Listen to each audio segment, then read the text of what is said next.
Ça y est, c'est le grand jour. Aujourd'hui, on coule le béton dans la piscine. Alors ça n'a pas été une mince affaire déjà de s'assurer que la toupie et le mixo rentraient dans la propriété, le portail n'était pas très large et bien incliné, mais ça l'a fait. Au programme, une toupie, un mixo, on coule les murs, le fond, tout d'un seul tenant pour que ce soit monostructuré.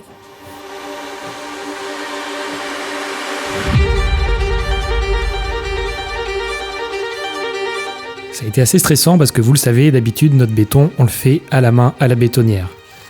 C'est plus long, mais ça nous laisse le temps de gérer tranquillement comme on peut. Ici, on a dû couler 13 mètres cubes en 2 heures de temps. Alors on a eu un petit peu de renfort, la famille et les voisins, qu'on remercie chaleureusement pour leur disponibilité et leur aide.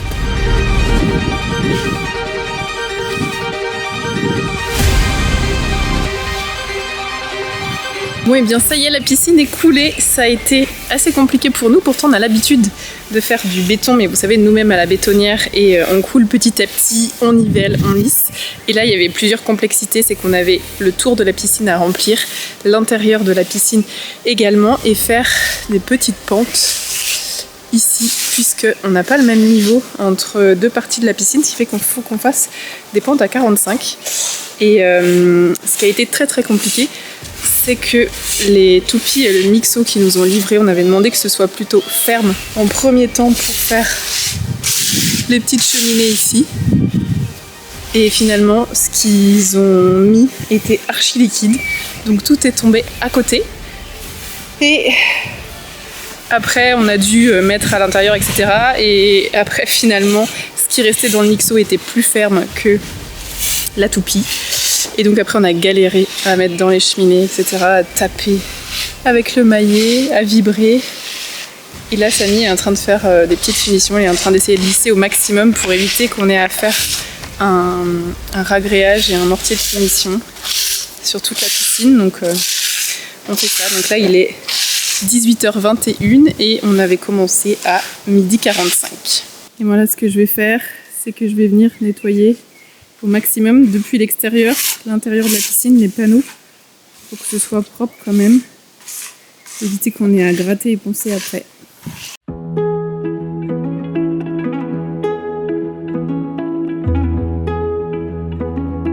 Alors on n'a pas pu filmer grand chose, c'était branle-bas de combat, mais ça y est, les murs sont coulés, le sol également, et on essaye de tout lisser le plus proprement possible pour ne pas avoir à y revenir. Heureusement qu'on avait pris du retardateur, sinon ça aurait été encore plus compliqué. Ce qu'on n'a pas eu le temps de bien faire, c'est ce qu'on appelle la petite marche de sécurité. C'est un petit rebord d'une dizaine de centimètres avec une pente à 45 degrés. Alors on vient la refaire tranquillement, au mortier, quelques jours après. Now it's burning up.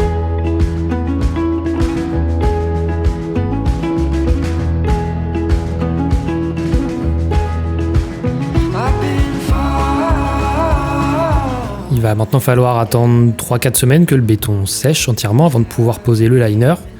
Alors on s'attaque à la suite de la préparation, l'espace pour la pompe à chaleur.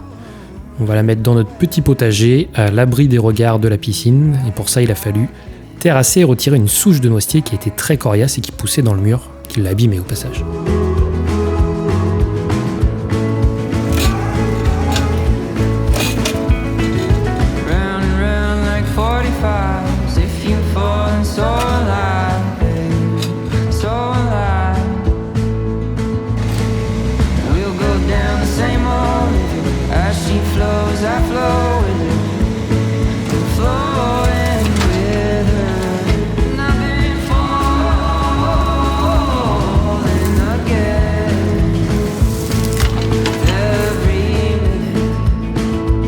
Comme d'habitude, quand on terrasse et qu'on retire des arbustes, des plantes aromatiques comme ici, on les replante à chaque fois pour ne pas les perdre.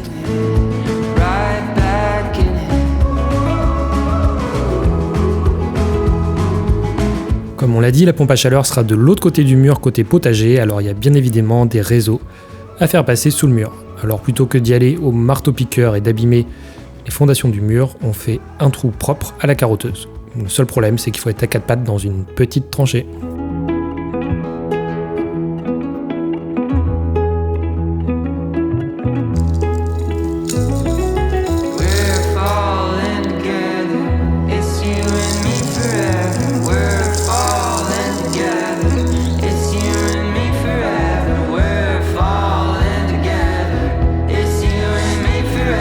Les réseaux, les gaines, les fils, les câbles, c'était certainement la partie la plus compliquée. Pas physiquement, mais surtout moralement, car on travaillait dans un champ de mine, des tas de terre partout. On avait l'impression que ça n'avançait pas du tout, c'était très long à tout passer, mais il vaut mieux prendre le temps de le faire correctement, prévoir du surplus pour ne pas avoir à y revenir, ni à défaire ce qu'on a fait. Alors on prend notre temps et ça avance tout doucement. Right back in it.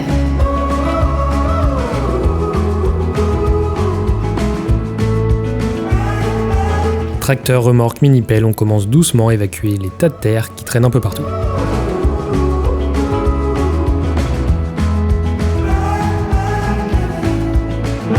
Eh bien, on est à fond dans les tranchées pour passer tous les réseaux des dépendances. En fait, quand on fait une piscine, on n'a pas grand chose à faire passer, mais nous, on prévoit pour les dépendances ici, puisque vous savez que dans quelques temps, on aimerait bien en faire des gîtes, et donc il faut tout prévoir, puisqu'après, on va devoir faire des terrasses ici, des allées, etc. en pavé, donc on va pas tout recasser après. Donc ici, on a déjà commencé à reboucher hier. On met 20 cm de sable au-dessus de nos réseaux. Et après, grillage, avertisseur. Et après, normalement, on devra mettre du calcaire qu'on a ici pour le passer. Et ensuite, on a une tranchée qui finit ici sous la dépendance. Ça continue jusque là-bas. On en a une deuxième qui va aller à la dépendance. Une troisième qui va là-bas, sous ce mur-là, pour la pompe à chaleur derrière. Et on mettra aussi plus tard sûrement un électrolyseur au sel pour la piscine. Voilà. Donc ici, ça va jusqu'après au groupe de filtration. Et Samy a également refait une tranchée ici qui va aller jusqu'à l'arrière. Et là, on repasse un réseau ici puisqu'on a amené l'eau jusque là. Il va falloir qu'on creuse après ici au milieu parce qu'en fait, au milieu, on va mettre une petite fontaine.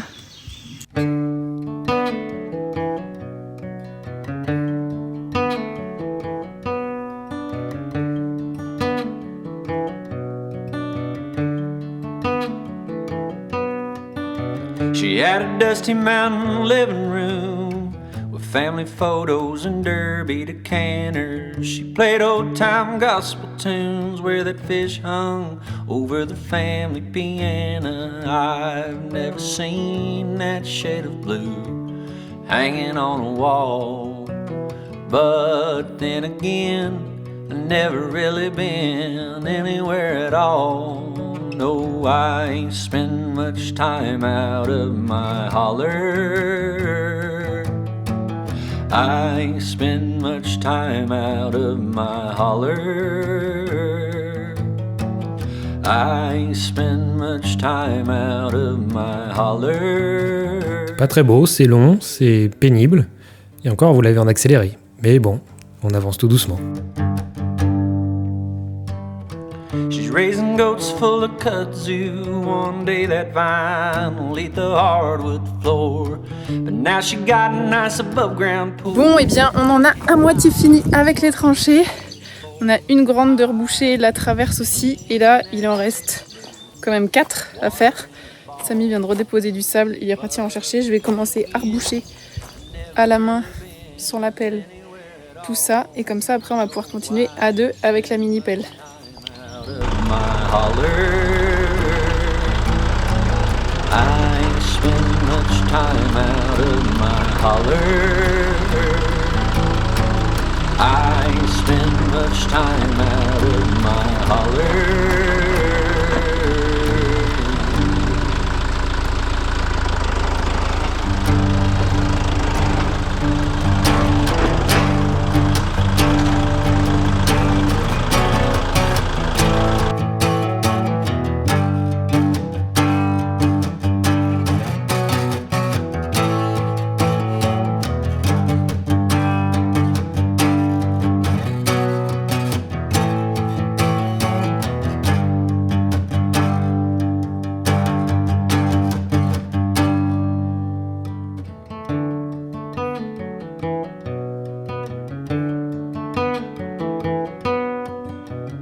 Where I live could use some coloring.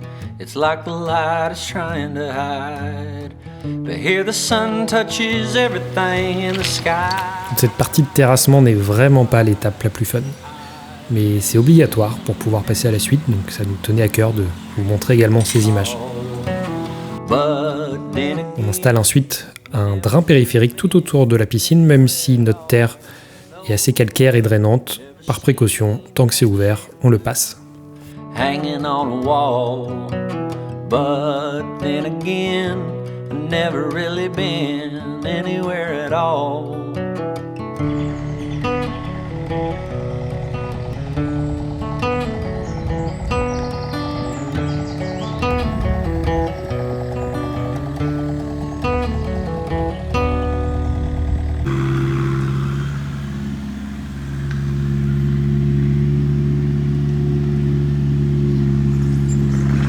Avec sa grosse pelle de 5 tonnes, Sylvain, notre voisin terrassier, a fait un petit peu de propre. On commence à y voir plus clair et on est allé chercher du 20-40, du gros caillou drainant pour mettre tout autour de la piscine.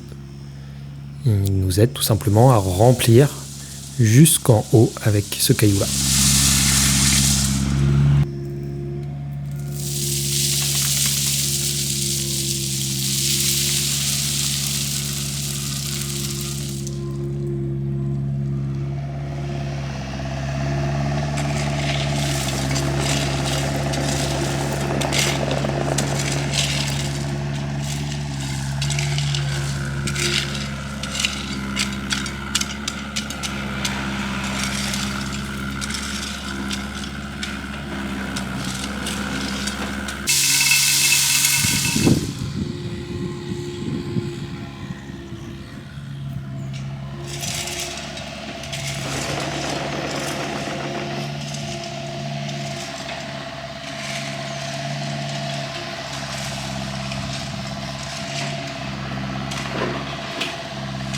On commence tout doucement à en voir le bout. Dans la prochaine vidéo, on vous montrera toute la préparation et le coulage des dalles béton pour les terrasses autour de la piscine.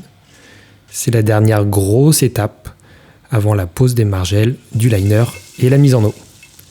On espère que cette petite vidéo vous aura plu tout de même, alors n'hésitez pas à vous abonner, à la liker et à laisser un commentaire. On les lit tous, ça nous fait toujours très plaisir.